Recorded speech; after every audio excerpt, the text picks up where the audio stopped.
our prototype player. So a little segment that we're going to do here where we're going to go through defenders and 9 aspects that make, I guess, your perfect defender. Now, this is combining, some small defender skills with some tall defender skills. So theoretically, it's probably not possible to have all of this in your game.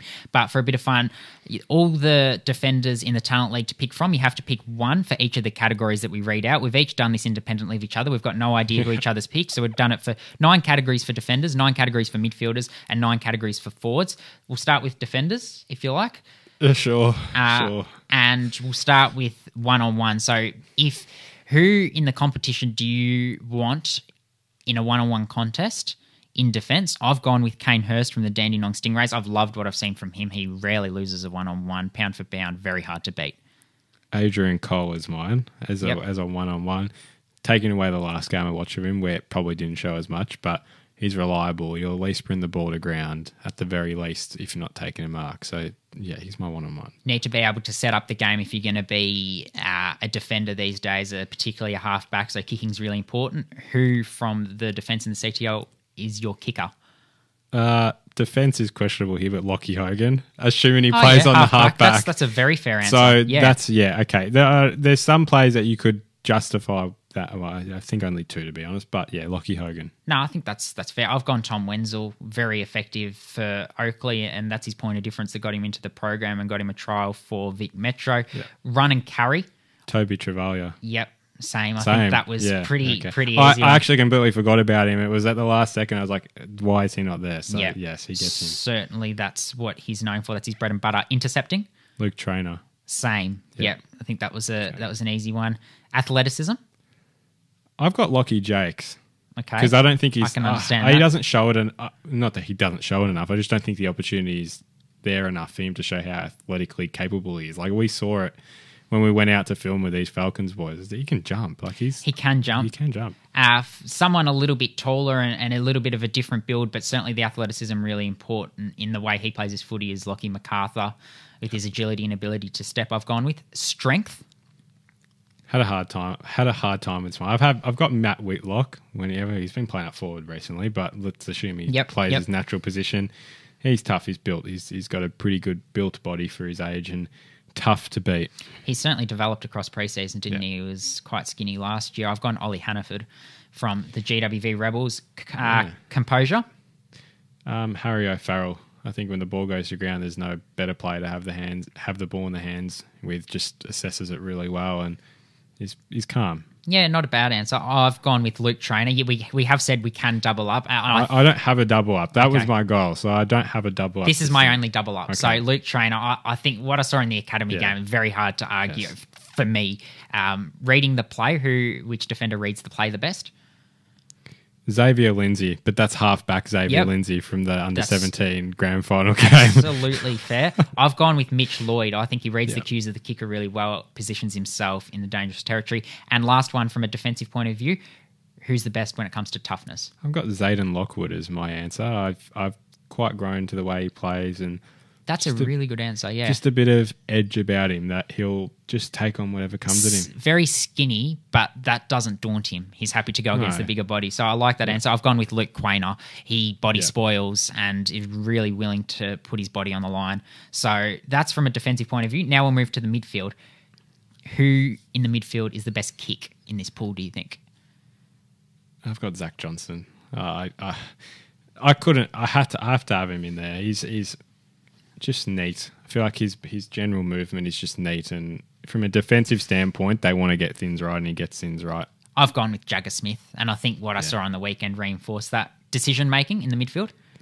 This is the one I found the hardest because midfielders are never generally the best decision-makers because they're so focused on just getting it out and moving it, and they're typically the ones to make the most mistakes out of anyone on the field. But I think decision making in my head is who seizes the moments the best in crucial parts of the game. I got Levi Ashcroft. I've gone Levi Ashcroft as moments. Well. I've gone Levi Ashcroft. I think his ability to understand where teammates are. I mean, I'm not going to compare him to Nick Dacos, but you saw it on Friday night. Nick Dacos' ability to release teammates against the Western Bulldogs was really good, and I feel like he has that same understanding of the game and could grow into a similar type of play. That's a really weird comparison, and they're very different players, but the smarts and decision making there. Strength in the midfield. There can surely only be one answer here, can't there?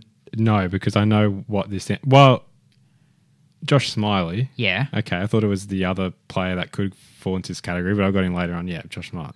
Were you thinking Sam Lawler, were you? No. Okay. But I got to move to tackling, and I had Cody Anderson. I had Cody Anderson Which was as my best that's tackler. why I thought you could have said strength there. But yeah, he's my so tackler. Strength and power, Josh Smiley. Tackling is another category. I'd say, Cody Anderson. I know some Dandenong Stingrays boys would think I should say Harry Doughton, and he is a very good tackler as well, but Cody Anderson's a class above.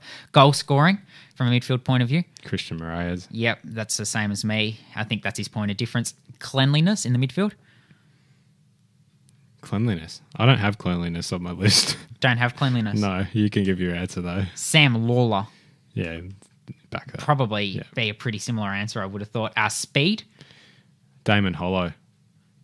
Yeah, that's a really good answer. Yeah, it was an out there. I was like, you know what? He's just God. He didn't even cross my mind. I think if he did, definitely, because his acceleration over the first 3 or 4 steps is outstanding. Saw it on the weekend against Oakley. But I've gone with Zach Johnson. If you're talking lateral movement, I think his ability to get inside and outside to space is really good. And Finn O'Sullivan, I think that is something that can fly under the radar. And he is probably flying under the radar at the moment as a result of his injury. So I want to give him a shout out. Yep. Smarts. I have Taj Hodden. Yeah. Because execution probably lets him down. It has let him down at times, but he always finds just some way to make the footy move in terrific ways, which is why I'd have his smarts up there, even though the execution can let him down at times. I've gone Jagger. I forgot that I had another double up, but there you go, another double up. Yes. And I think that's pretty hard to argue with. And endurance. Finn O'Sullivan. Yeah. That's okay. I've gone a teammate of his, Pat Reshko, which... Yeah, I think both are very apt answers there. And we'll move to forwards. Contested marking. Job Shanahan. You've gone Job Shanahan over James Barrett. Wow. I don't think of Job Shanahan as a contested marker. I think of him more as you can rely on him still. Overhead marker, which is slightly different. But whereas James Barrett is your pack-crushing, big-bodied, aggressive, I haven't watched as much James Barrett as you have, to be honest. That's why I have him, but I'll tell you anyways. I'm interested where you do have him. Scoreboard impact. James Barrett. But this sounds stupid, right? He's had 36 shots on goal. Yeah. Yes, it's... best in the competition by a fair margin, you'd suggest. And you say 36 shots on goal. He's kicked some out on the full as well, so you have more than that if you've just added goals. So in technicality, he does have scoreboard impact. I've gone... In the right way, he still needs to improve on, but he has scoreboard impact. He's always on it. I've gone Lenny Douglas because, for Tassie... and he's efficient as well. Yeah, for Tassie, he certainly makes the most of his opportunities and, explosive, and you always know he's going to kick a couple of goals. Endurance. Josh Dolan. Yeah, he can get high up the ground. That's a fair answer. I've gone Jack Ryan as that high half forward who can get high. So I think we've gone similar types of players there. Crumming. I don't have Crumming either, but I'll say... actually, no, because both are in my thin still. I'm not going to say who I would have said. Who would you have there? Isaac Kako. Okay, well, that was... Yeah, he was one of 2 I would have said there. Leading patterns. Josh Murphy. Job Shanahan. Really, I would. If you want someone to lead at me, I'm picking Josh Murphy. He's probably gets separation, doesn't he? It's a good answer. Yeah, speed. Xavier Ivicic. I've gone Joe Berry. He's one that's really grown this year. Yep. Athleticism. Tom Sims, but this is one that's where interesting because he's a big. Yeah, this is one where I was like, I'd say athleticism in his ability to get up in a pack, and he's reliable where he moves up. He's hard to stop. He's not the most athletic tall. It's like that's not what he's known for, but I felt like I had to include him, and that was probably the closest I could associate him with any of those categories. I've gone Taj Houghton.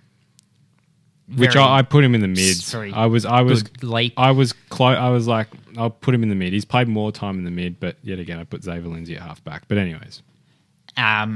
Inside 50 kicking? Lenny Douglas. Efficient. Just efficiency. Actually, I should have asked you, did you mean kicking when they are inside 50 or kicking... Kicking inside 50, yeah. Okay. Xavier Lindsay, I've gone. You want to be leading out to Xavier Lindsay, I feel like. So, he's really efficient. Kraft. No, I don't have that. Oh, no, I do have that one. Joe Berry. I've gone a tie between Isaac Kako and Lenny Douglas. So clearly I did have more double ups than I remembered putting. I really thought I only had one double up. Was there any other categories? Pressure. Is that a category? Pressure, yeah. Isaac Kako. But he could have gone into speed as well, or forward craft. He's one that just, pressure, he's there. He's there with it. Yeah, his pressure has really lifted this year. There's no doubt about it. I told you to have pressure as a category, and I don't even have a pressure forward myself, so that's something I might have to think about. Maybe that says there needs to be a better pressure forward, eh? Yeah. Who applies pressure? Yeah, I don't want to think about it and hold up the podcast, but yeah. That was fun. That was good. We are going to do that again with the girls in a couple of weeks once we see kind of the equal amount of games with the girls. And obviously the trials boys this have week played as well. More games than the girls, But check out our socials. We're going to have a good graphic on that as you think about a pressure forward, and we might be waiting until next week when we get the answer. But big episode next week. I've got one. Harry Doughton, definitely, because he plays in the midfield, yes, he plays up forward, but that's his bread and butter. Okay.